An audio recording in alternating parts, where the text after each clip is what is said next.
नमस्कार दोस्तों, स्वागत है आपका हमारे YouTube चैनल डी एंड के टेक्निकल एकेडमी में। हम आपके लिए आज लेकर आए हैं यूपी बीएड कला वर्ग के लिए स्पेशल जीके और जीएस के मुख्य इम्पॉर्टेंट क्वेश्चन आंसर, जो आपके एग्जाम के लिए बहुत ही महत्वपूर्ण है। क्लास शुरू करने से पहले आप लोग जल्द से जल्द चैनल को सब्सक्राइब करें, वीडियो को क्लास को लाइक करें और ज़्यादा से ज़्यादा लोगों के पास शेयर कर सकें कि ज़्यादा से ज़्यादा जानकारियाँ सभी लोगों के पास पहुंच सकें। चलिए स्टार्ट करते हैं। पहला क्वेश्चन है आपके लिए, भारतीय उपमहाद्वीप में कृषि के प्राचीनतम साक्ष्य कहाँ से प्राप्त हुए हैं? तो आपका आंसर है मेहरगढ़। भारतीय उपमहाद्वीप का प्राचीनतम कृषि साक्ष्य वाला स्थान मेहरगढ़ है। यह स्थान पाकिस्तान के बलूचिस्तान में पड़ता है। यह यहाँ से लगभग 7000 ईसा पूर्व के गेहूँ के साक्ष्य मिले थे। यहाँ से मेहरगढ़ से आपको गेहूं के साक्ष्य मिले थे। अगला क्वेश्चन है,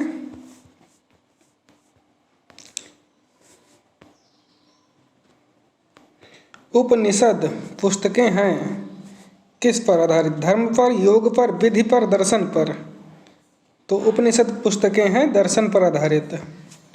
उपनिषद दर्शन पर आधारित पुस्तकें हैं। भारतीय दर्शन का मुख्य आधार तथा वैदिक साहित्य का अंतिम वर्ग उपनिषद है। इन्हें वेदांत भी कहा जाता है। उपनिषद का अर्थ शिष्य द्वारा ज्ञान प्राप्ति हेतु गुरु के समीप बैठना। आपका सही आंसर हो जाएगा ऑप्शन नंबर डी, दर्शन पर।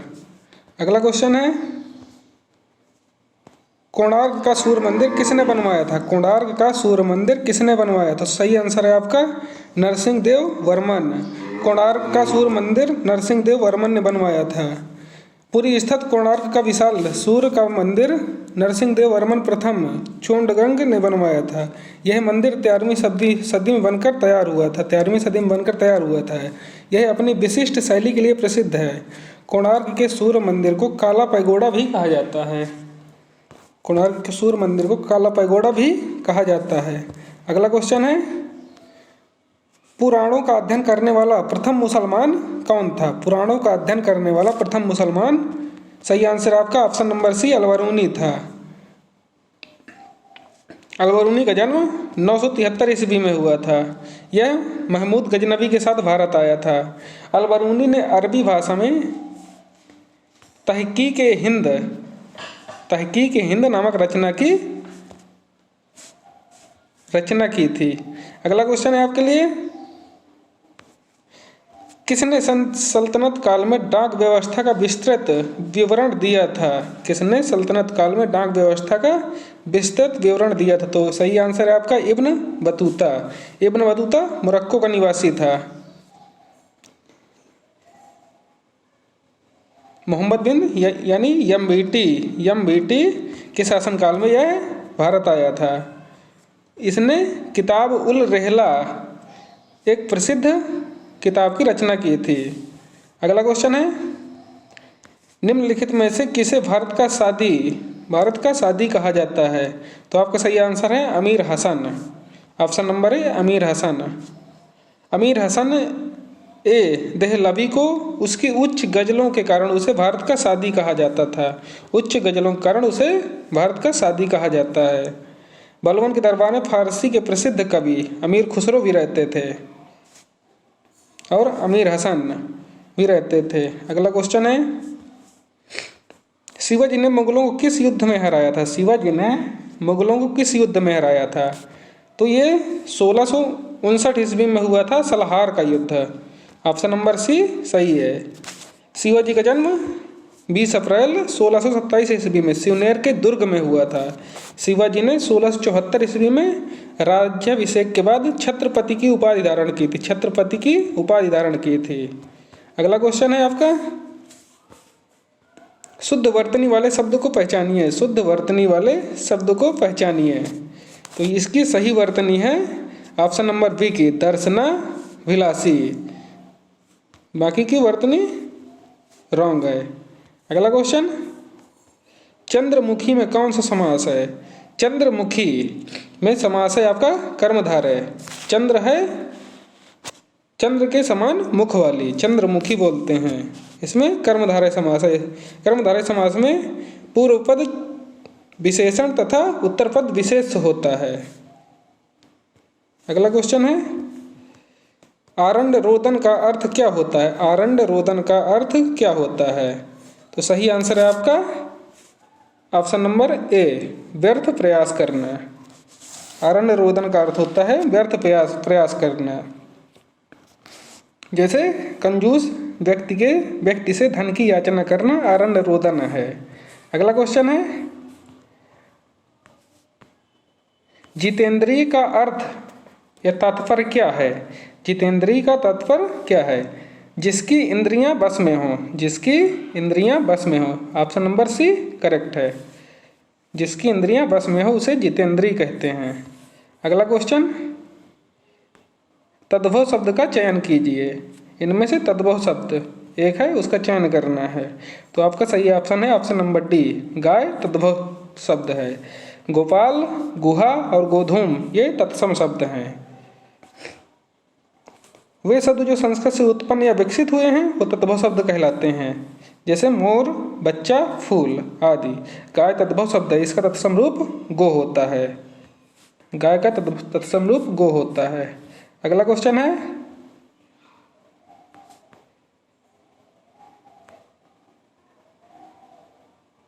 इस परीक्षार्थी ने नकल की है, इस वाक्य में इस शब्द क्या है?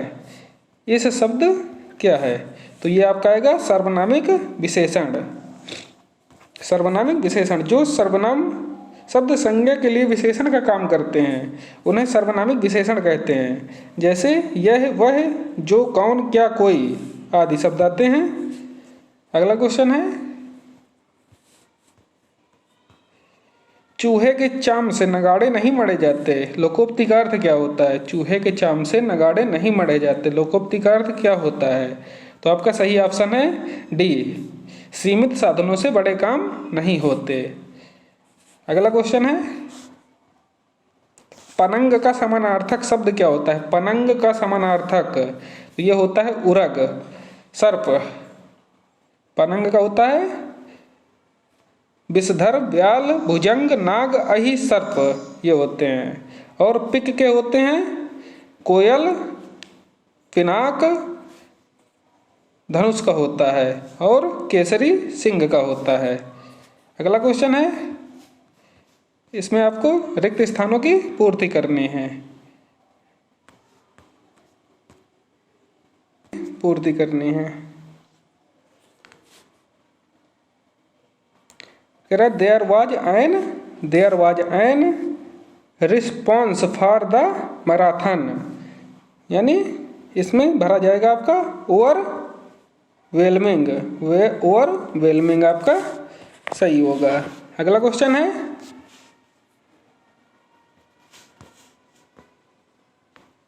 अगले क्वेश्चन में वन वर्ड बताना है, one word substitution. A person who lend money at height rate of interest, a person who lend money at height rate of interest। तो आपका सही ऑप्शन होगा ऑप्शन नंबर सी, यूजरर। अगला क्वेश्चन है, इसमें भी आपको वन वर्ड बताना है, the original in habitants of a country. तो इसका सही ऑप्शन होगा ऑप्शन नंबर ए, एर्बो रिगनिंग्स।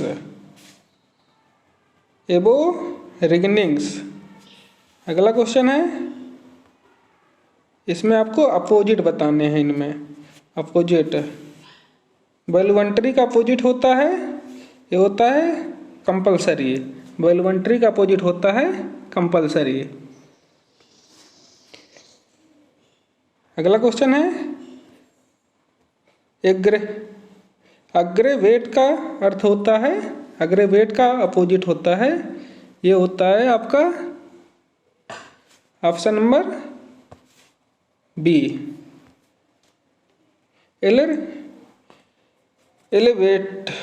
एलिवेट इसका अर्थ होता है। अगला क्वेश्चन है,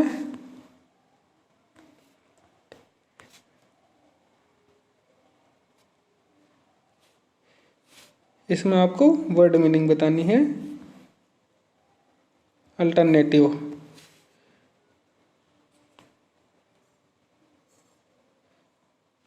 फ्राइल्टीज, फ्राइल्टीज में सही होगा वीकनेस।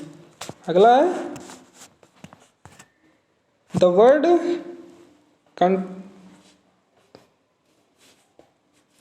अगले का सही आंसर होगा ऑप्शन नंबर ए, थ्रॉटफुल।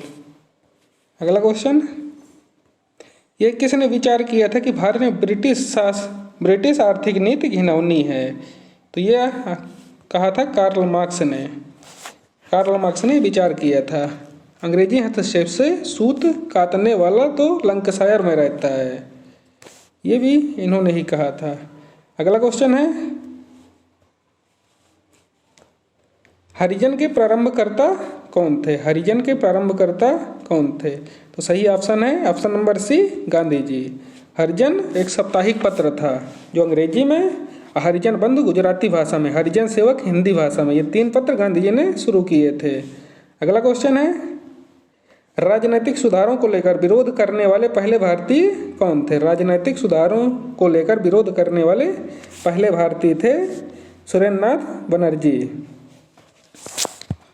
राजनीतिक सुधारों को लेकर विरोध करने वाले पहले भारतीय सुरेंद्रनाथ बनर्जी थे। इन्होंने आनंद मोहन बोस के साथ मिलकर 1876 में कलकत्ता में इंडियन एसोसिएशन की स्थापना की थी। इन्हें 2 बार कांग्रेस का अध्यक्ष चुना गया था। अगला क्वेश्चन है, सूर्य की बाह्यतम परत को क्या कहा जाता है? सूर्य की बाह्यतम परत को क्या कहा जाता है? तो इसे बोलते हैं क्रीट।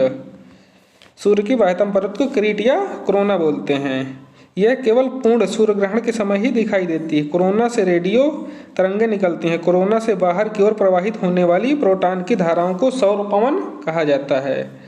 अगला क्वेश्चन है, किसने गुरुत्वाकर्षण के कारण ज्वार भाटा आता है? किसके गुरुत्वाकर्षण के कारण ज्वार भाटा आता है? तो आपका ऑप्शन नंबर सी है, पृथ्वी पर सूर्य और चंद्रमा का। पृथ्वी पर सूर्य और चंद्रमा का। अगला क्वेश्चन, सुनामी तरंगें किससे उत्पन्न होती हैं? सुनामी तरंगें किससे उत्पन्न होती हैं? तो आपका ऑप्शन नंबर ए सही है, समुद्र के नीचे भूकंप से। सर्वाधिक सुनामी जापान में आते हैं। भारत में 26 दिसंबर 2004 को सुनामी आया था। समुद्र के नीचे होने वाली भूकंप की तीव्रता 7.5 से अधिक होती है, तब सुनामी उत्पन्न होती है। अगला क्वेश्चन है, जब ग्रेनाइट की चट्टानों का कायांतरण होता है तो वे किसमें परिवर्तित हो जाती हैं? जब ग्रेनाइट चट्टानों का रूपांतरण होता है तो किसमें परिवर्तित हो जाती हैं? तो आपका ऑप्शन नंबर सी सही है, नीस में परिवर्तित हो जाती हैं। ग्रेनाइट नीस में चेंज होती हैं, बेसाल्ट चेंज होती हैं ये सिस्ट में, और गेब्रो चेंज होती हैं सरपेंटाइन में। ये आपको याद रखने हैं। अगला क्वेश्चन है, विजयवाड़ा किस नदी के किनारे स्थित है? विजयवाड़ा किस नदी के किनारे स्थित है? तो आपका सही ऑप्शन होगा बी नंबर, कृष्णा नदी के किनारे। विजयवाड़ा कृष्णा नदी के किनारे तट पर स्थित है। विजयवाड़ा जलवायु उष्णकटिबंधीय मानसूनी है। मई एवं जून में यहाँ तापमान 47 डिग्री होता है। विजयवाड़ा का तापमान 47 डिग्री होता है। अगला क्वेश्चन, भारत में सबसे ऊंचा जलप्रपात कौन सा है? तो आपका सही आंसर है जोग जलप्रपात, जिसे गरसोप्पा भी बोलते हैं। भारत का सबसे ऊंचा जलप्रपात कर्नाटक शिमोगा जिले में है, शरावती नदी पर। जोग जलप्रपात, इसे गरसोप्पा जलप्रपात भी कहते हैं। इसकी ऊंचाई है 253 मीटर। 253 मीटर जोग गरसोप्पा जलप्रपात की ऊंचाई है। अगला क्वेश्चन, झूम क्या है? झूम क्या है? तो यह कृषि या खेती करने का एक प्रकार है।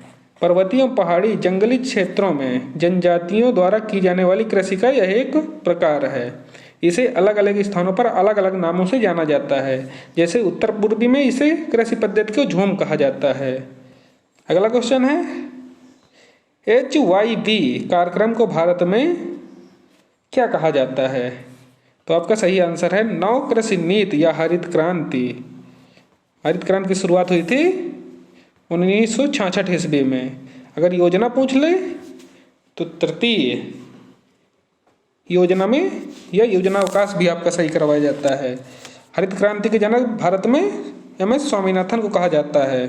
अगला क्वेश्चन है, मध्य प्रदेश के नेपा नगर में क्या है? मध्य प्रदेश के नेपा नगर में क्या है? तो अखबारी कागज का एक बड़ा कारखाना है। अगला क्वेश्चन है, काजीरंगा राष्ट्रीय उद्यान किसके लिए प्रसिद्ध है? तो यह है गैंडे के लिए, एक सींग वाले गैंडे के लिए काजीरंगा राष्ट्रीय उद्यान प्रसिद्ध है। काजीरंगा राष्ट्रीय उद्यान असम में स्थित है। शेर के लिए गुजरात एवं बाघ के लिए मध्य प्रदेश राज्य अधिक विख्यात हैं। अगला क्वेश्चन है, मानसरोवर झील कहाँ स्थित है? तो यह तिब्बत में है। मानसरोवर झील ऑप्शन सी आपका सही है, तिब्बत में है, जिसके आसपास भारत की मुख्य 3 नदियां का उद्गम होता है, जैसे सिंधु, सतलज और ब्रह्मपुत्र, ये मानसरोवर झील से निकलती हैं। अगला क्वेश्चन है, सामूहिक खपत से क्या मतलब है? सामूहिक खपत से क्या मतलब है? तो यह घरेलू खपत से होता है। सामूहिक खपत का अर्थ घरेलू खपत से होता है। अगला क्वेश्चन है,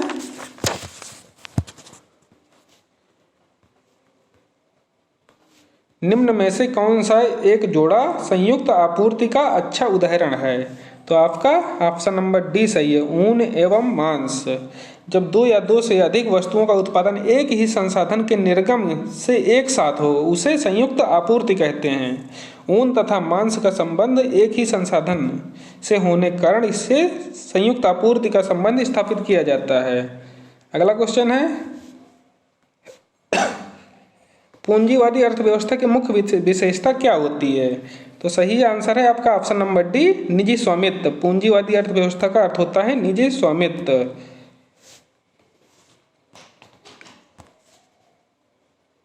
अगला क्वेश्चन है, भारत के महान्यायवादी की नियुक्ति निम्नलिखित में से किसके द्वारा की जाती है? तो आपका सही ऑप्शन ए है, राष्ट्रपति के द्वारा। भारत में महान्यायवादी की नियुक्ति राष्ट्रपति करता है। यह भारत का महान्यायवादी भारत सरकार का विधिक परामर्शकार या सलाहकार होता है, और यह सरकार का पक्ष सर्वोच्च न्यायालय में रखने वाला विधिक अधिकारी होता है। उनकी नियुक्ति राष्ट्रपति द्वारा अनुच्छेद 76 का फर्स्ट के अंतर्गत की जाती है। यह राष्ट्रपति के प्रसाद पर्यंत अपने पद पर बने रहते हैं। अगला क्वेश्चन है, सर्वोच्च न्यायालय द्वारा शिक्षा के निःशुल्क अधिकार को किस अधिकारों के अंतर्गत रखा गया है? तो सर्वोच्च न्यायालय का यह जीवन का अधिकार के अंतर्गत। ऑप्शन नंबर ए करेक्ट है। 6 से 14 वर्ष के बच्चों को निःशुल्क शिक्षा का अधिकार अनुच्छेद 21 का ए के अंतर्गत संविधान में जीवन के अधिकार में प्रावधान रखा गया है, जिससे इसकी अनिवार्यता स्पष्ट हो जाती है। अगला क्वेश्चन है, भारत का उपराष्ट्रपति निर्वाचित होने के लिए उम्मीदवार की आयु कितनी निर्धारित की गई है? तो यह है आपका ऑप्शन नंबर डी सही है, 35 वर्ष। भारत उपराष्ट्रपति के लिए 35 वर्ष आयु निर्धारित की गई है। राष्ट्रपति का चयन अनुच्छेद 63 में, नियुक्ति 63 में है। यह भारत का दूसरी सर्वोच्च पदाधिकारी होता है। अगला क्वेश्चन है, निम्नलिखित में से कौन भारत के सर्वोच्च न्यायालय की पहली महिला न्यायाधीश नियुक्त हुई थी? तो आपका ऑप्शन नंबर सी सही है, फातिमा बीबी। फातिमा बीबी सर्वोच्च न्यायालय की प्रथम महिला न्यायाधीश हैं। ये 6 अक्टूबर 1989 से 29 अप्रैल 1992 तक कार्यरत रही हैं। अगला क्वेश्चन है, पंचायत के सदस्य होते हैं। पंचायत के सदस्य होते हैं, तो आपका ऑप्शन नंबर बी सही है, संबंधित निर्वाचन क्षेत्र के मतदाता गणों द्वारा। पंचायत के सदस्य चुने जाते हैं, संबंधित क्षेत्र के मतदाता गणों द्वारा चुने जाते हैं। ऑप्शन नंबर बी करेक्ट है। पंचायत का उल्लेख 73वें संविधान संशोधन में किया गया था। अगला क्वेश्चन है, राज्य की कार्यपालिका शक्ति किसमें निहित होती है? राज्य की कार्यपालिका शक्ति किसमें निहित होती है? तो ये ऑप्शन नंबर सी सही है, राज्यपाल में। राज्यपाल की कार्यपालिका शक्ति राज्यपाल में निहित होती है, क्योंकि राज्य का संवैधानिक प्रमुख राज्यपाल होता है, जिस प्रकार राष्ट्रपति भारत संघ का प्रमुख है। अगला क्वेश्चन, निम्नलिखित में से कौन से 2 राज्य में सर्वप्रथम 1956 पंचायती राज्य स्थापित किए गए थे? तो आपका option number C, option number B सही है आपका। राजस्थान और आंध्र प्रदेश में 1956 में स्थापित किया गया था। अगला क्वेश्चन है, कीमत सिद्धांत के साथ निम्न में से कौन सा सिद्धांत आबद्ध है? तो आपका ऑप्शन नंबर ए सही है, व्यष्टि अर्थव्यवस्था का सिद्धांत। कीमत सिद्धांत व्यष्टि अर्थव्यवस्था का सिद्धांत है। यह व्यष्टि अर्थव्यवस्था के अंतर्गत पूर्ण प्रतियोगिता, एकाधिकारी तथा एकाधिकारी प्रतियोगिता इत्यादि आते हैं, जिसके अंतर्गत कीमतों का निर्धारण हो पाता है। कीमत का निर्धारण एक सतत व महत्वपूर्ण प्रक्रिया है। कीमत निर्धारण की प्रक्रिया को मूल निर्धारण प्रक्रिया भी कहा जाता है। आपका ऑप्शन नंबर ए सही है। अगला क्वेश्चन है,